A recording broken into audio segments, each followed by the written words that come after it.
Bapak, Ibu, dan saudara yang dikasihi Tuhan, terpujilah Tuhan yang begitu baik memelihara kehidupan iman kita. Saat ini kita diperkenankan untuk bersama-sama mendengarkan dan merenungkan firman Tuhan. Adapun tema renungan hari ini, Rabu 11 September tahun 2024 adalah Tuhan memelihara semua orang. Tuhan memelihara semua orang. Bacaan firman Tuhan terambil dari Mazmur 73. Mazmur 73 ayat 1 sampai 20. Mari sebelum kita bersama-sama membaca dan merenungkan firman Tuhan, kita berdoa lebih dahulu. Mari kita berdoa. Tuhan Allah Bapa pemelihara hidup kami, terima kasih kesempatan Kau berikan bagi kami pada saat ini untuk menerima pemeliharaan Tuhan untuk kehidupan iman kami. Terima kasih Tuhan, berfirman-Lah kepada kami. Kami semua siap untuk mendengarkannya. Hamba-Mu Tuhan pakai dan Tuhan urapi untuk mampu menjelaskan isi firman-Mu. Kami menaikkan doa kami dalam nama Tuhan Yesus. Amin. Mari kita buka Mazmur 73 ayat 1 sampai 20 yang demikian isinya. Pergumulan dan pengharapan, Mazmur 73. Mazmur Asaf. Sesungguhnya Allah itu baik bagi mereka yang tulus hatinya, bagi mereka yang bersih hatinya. Tetapi aku sedikit lagi, maka kakiku terpeleset, nyaris aku tergelincir. Sebab aku cemburu kepada pembual-pembual. Kalau aku melihat kemujuran orang-orang fasik, sebab kesakitan tidak ada pada mereka. Sehat dan gemuk tubuh mereka. Mereka tidak mengalami kesusahan manusia dan mereka tidak kena tulah seperti orang lain. Sebab itu mereka berkalungkan kecongkaan dan berpakaian kekerasan. Karena kegemukan, kesalahan mereka menyolok. Hati mereka meluap-luap dengan sangkaan. Mereka menyindir dan mengata-ngatai dengan jahatnya. Hal pemerasan dibicarakan mereka dengan tinggi hati. Mereka membuka mulut melawan langit dan lidah mereka membual di bumi. Sebab itu orang-orang berbalik kepada mereka, mendapatkan mereka seperti air yang berlimpah-limpah. Dan mereka berkata, bagaimanakah Allah tahu hal itu? Adakah pengetahuan pada Yang Maha Tinggi? Sesungguhnya itulah orang-orang fasik. Mereka mereka menambah harta benda dan senang selamanya. Sia-sia sama sekali aku mempertahankan hati yang bersih dan membasuh tanganku tanda tak bersalah. Namun sepanjang hari aku kena tulah dan kena hukum setiap pagi. Seandainya aku berkata, aku mau berkata-kata seperti itu, maka sesungguhnya lah aku telah berkhianat kepada angkatan anak-anak-Mu. Tetapi ketika aku bermaksud untuk mengetahuinya, hal itu menjadi kesulitan di mataku. Sampai aku masuk ke dalam tempat kudus Allah dan memperhatikan kesudahan mereka. Sesungguhnya di tempat-tempat licin Kau taruh mereka. Kau jatuhkan mereka hingga hancur. Betapa binasa mereka dalam sekejap mata. Lenyap habis oleh karena kedahsyatan. Seperti mimpi pada waktu terbangun ya Tuhan. Pada waktu terjaga rupa mereka Kau pandang hina. Bapak, Ibu, dan saudara yang dikasihi Tuhan, pemahaman tentang berkat Tuhan bisa menjadi penyebab orang beranggapan Tuhan itu tidak adil. Hal ini disebabkan oleh karena yang pertama, kalau berkat Tuhan hanya dimengerti, dibatasi pada hal-hal yang berupa kebutuhan, kekayaan duniawi.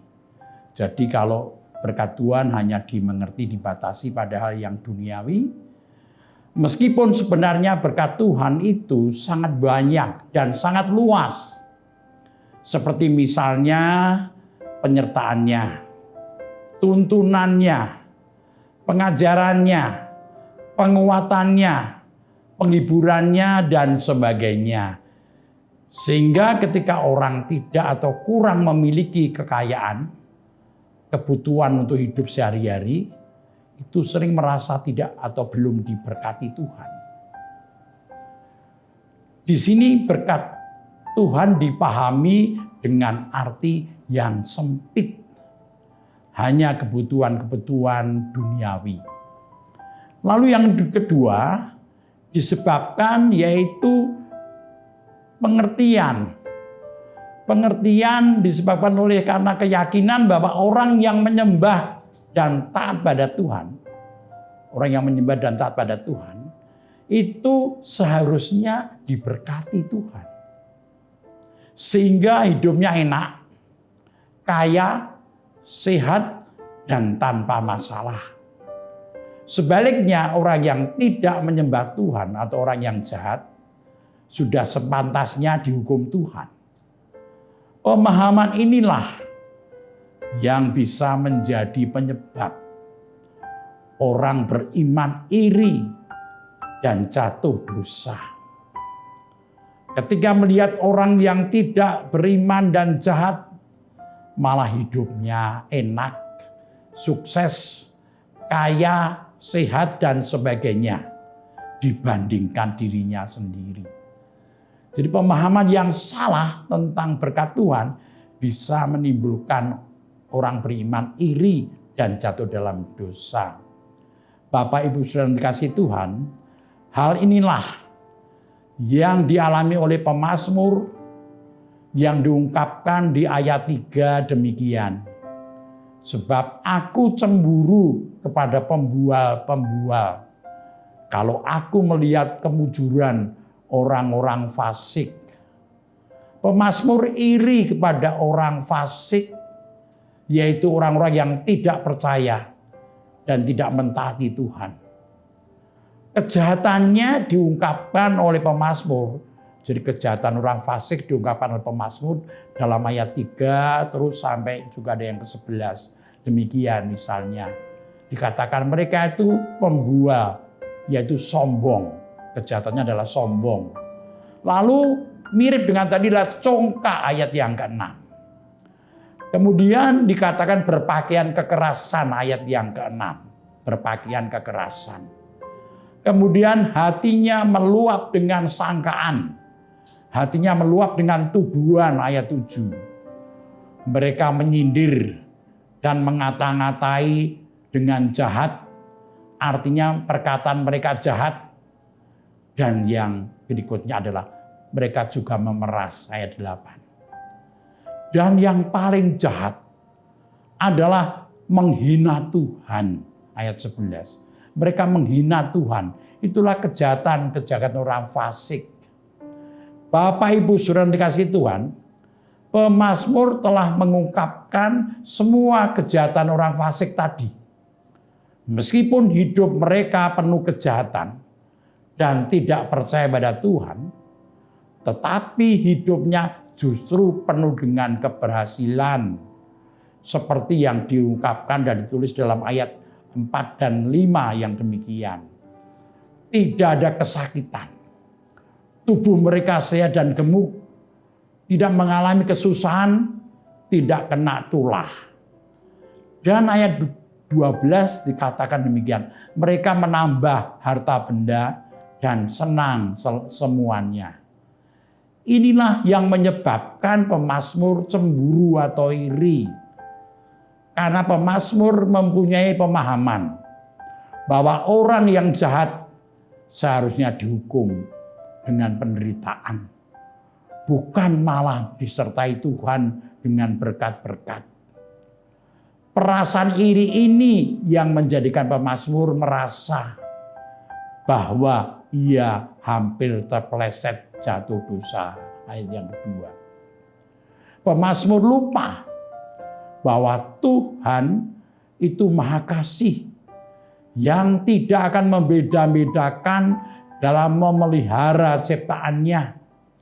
Semua dipelihara sesuai dengan keadaan dan kebutuhan masing-masing.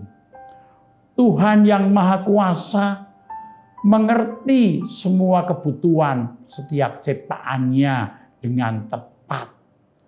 Jadi Tuhan pencipta itu memelihara sesuai kebutuhan masing-masing. Bapak, Ibu, Saudara yang dikasihi Tuhan.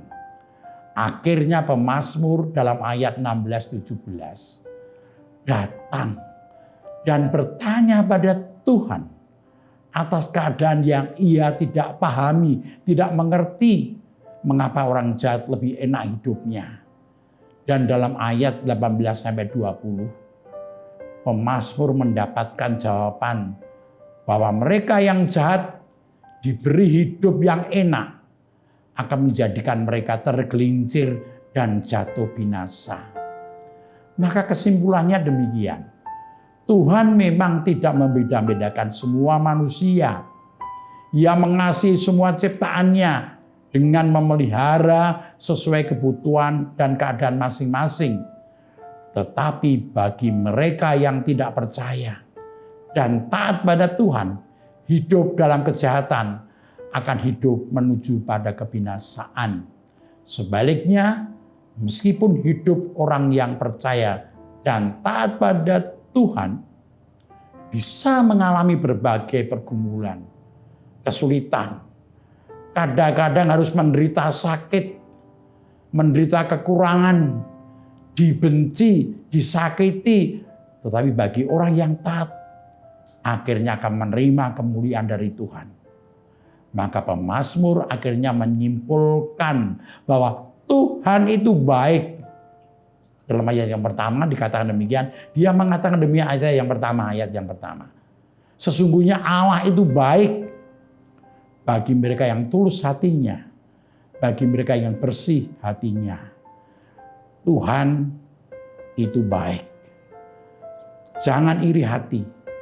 Percayalah bahwa Tuhan memelihara kita semuanya sesuai kemampuan, sesuai keadaan kita masing-masing. Sehingga hidup kita tetap dipelihara Tuhan. Tuhan memelihara semua orang, termasuk orang-orang jahat. Tetapi bagi kita berbahagia yang percaya kepadanya, hidup dengan benar, kita akan memperoleh kehidupan yang abadi. Amin. Bapak, Ibu, Saudara yang dikasihi Tuhan, mari kita akhiri renungan saat ini dengan bersama-sama kita menaikkan doa pada Tuhan. Mari kita berdoa. Bapa Allah yang Maha Baik, kami bersyukur sudah Engkau tuntun lewat firman-Mu yang mengingatkan kami akan cinta kasih Tuhan yang tidak terbatas. Tuhan memelihara semua ciptaannya, masing-masing sesuai keadaan, sesuai dengan kebutuhannya, dan Tuhan tahu apa yang dibutuhkan setiap ciptaan Tuhan. Sehingga kami Engkau ajari Tuhan untuk tidak iri, tidak menjadi kecewa ketika kami hidup dalam penderitaan dan pergumulan, sementara kami melihat orang-orang lain yang mungkin perbuatannya jahat, tetapi hidup mereka lebih enak, lebih bahagia kelihatannya. Terima kasih firman-Mu hari ini Tuhan, lewat pemazmur di Mazmur 73 Tuhan. Saat ini kami hendak menaikkan doa-doa syafaat kami. Kami berdoa untuk bangsa negara kami yang sebentar lagi akan terjadi pergantian pimpinan, terutama presiden dan wakil presiden, tentunya juga para menteri, dan bahkan anggota-anggota dewan yang baru. Terima kasih Tuhan, Engkau berkati bangsa kami dengan pemimpin yang baru, agar Engkau boleh membimbing mereka dan mereka bersedia Engkau bimbing, membawa bangsa kami lebih damai, sejahtera, dan rukun Tuhan. Bapa dalam surga, kami juga mengingat akan gerejamu Tuhan, terutama gerejamu GKJ Sari Mulyo, di mana kami bersekutu Tuhan. Berkati majelis gerejamu dalam pelayanannya, berkati seluruh warga gereja tanpa kecuali yang mengalami kelemahan tubuh, kami mohonkan berkat dari Tuhan. Kami berdoa bagi yang sudah adiuso atau lansia, Tuhan tetap mendampingi mereka yang mengalami kelemahan tubuh. Kami berdoa untuk Ibu Sarno, Ibu Tugira Sariman, Ibu Rusmiati Suhardi, Ibu Murjangkung, Ibu Endang Karno, Ibu Kun Mariatin Subardi, Bapak Sadal Paulus, Bapak Christian Dauriwu, Bapak Elias Sariman, Bapak dan Ibu Sunarto Saputro, Ibu Sardi Budi Santoso, yang kami dengar sedang sakit, Engkau pulihkan Tuhan. Demikian juga untuk Ibu Mardi Utomo, Ibu Yatmiartini Rusdi, Bapak Suprapto, Ibu Sri Suwarti Rahayu. Berkati semua orang yang mendampingi mereka. Berikan kesabaran, berikan kekuatan dan kasih untuk mendampingi yang sudah lanjut usia. Demikian juga yang sedang sakit dalam pemulihan. Kami berdoa untuk Bapak Ibu Priyono, Ibu Ami Birowo, Anak Amoresa, Ibu Sri Utami Suprapto, Ibu Margono, Bapak Ngatimin, Bapak Cahyo Muntadi, Anak Nata Dipa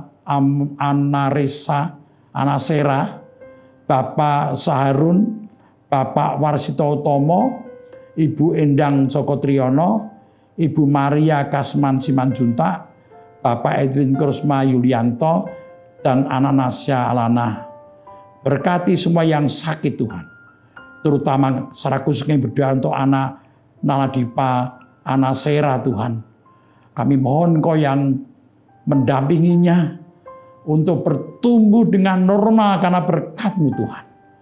Berkati Bapak Pendeta Arti dan juga Ibu Fani dalam mendampingi dan merawatnya Tuhan. Bapak, kami mau menyerahkan kehidupan kami masing-masing. Pimpin dan berkati kami Tuhan. Terima kasih atas firman-Mu yang memelihara iman kami. Kami mau menaikkan doa kami dalam nama Tuhan Yesus. Amin. Demikian renungan hari ini. Tuhan memberkati kita semua. Sampai berjumpa lagi pada kesempatan mendatang. Tuhan memberkati kita semuanya. Amin.